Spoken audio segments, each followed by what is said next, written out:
மேற்கு துருக்கிஸ்தான் இருக்கிறது. இந்த மேற்கு துருக்கிஸ்தானில் இது அல்லாமல் எத்தனையோ வேறு வேறு விதமான கொடுமைகள், குறிப்பாக இஸ்லாமிய மூல நூட்களை அப்படியே தேர்ந்தெடுத்து அழிக்கின்ற நிகழ்வுகள் நடந்து கொண்டிருக்கின்றன. இன்றைக்கு சஹீஹுல் புகாரியுடைய நுஸ்காக்களில் ஒரு சில குறிப்பிட்ட ரிவாயத்துக்கள் மட்டும்தான், அத பிரதிகள் மட்டும்தான் எங்களுக்கு கிடைத்ததற்கு மிகப்பெரிய காரணங்களில் இதுவும் உண்டு. இன்றைக்கு புகாரியுடைய நல்ல பிரதி எங்க கிடைச்சது? ஜெர்மன்ல. விளங்கிட்டா? ஜெர்மன்ல தான் எங்களுக்கு கிடைக்கதா இருக்குது. எங்க கிடைச்சிருக்கணும்? அது புகாரால கிடைச்சிருக்கணும். ஒரு மூல பிரதியை புகாரால நீங்க என்ன செய்ய மாட்டீங்க, காட்ட மாட்டீர்கள் என்றால் எப்படி தலகீழாக என்ன செய்திருக்கிறார்கள், மாட்டி இருக்கிறார்கள். நீங்க நினைத்து பாருங்கள் சகோதரர்களே, அந்த அளவுக்கு கொடுமைகள் அங்கே அலங்கேறி கொண்டிருக்கின்றன. ஆனால் நமக்கு இன்னும் தெரியாது. முஸ்லிம் நாடுகளா இன்று மாறிவிட்டன.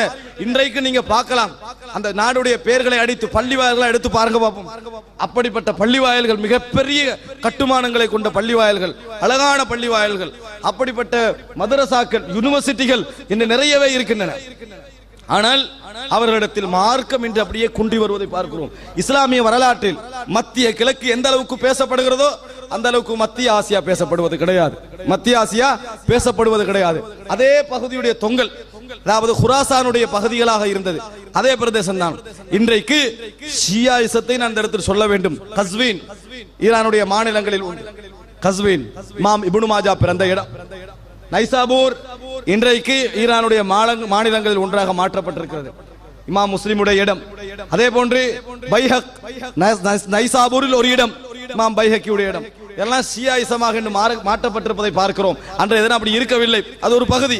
ஆனால் இந்த கொடுமைகளை பற்றி, அங்கே நடக்கக்கூடிய பிரச்சனைகளை பற்றி, அங்கே நடக்கக்கூடிய வேதனைகளை பற்றி முஸ்லிம்கள் நிறையவே தூரமாக இருப்பதை நாங்கள் பார்க்கிறோம்.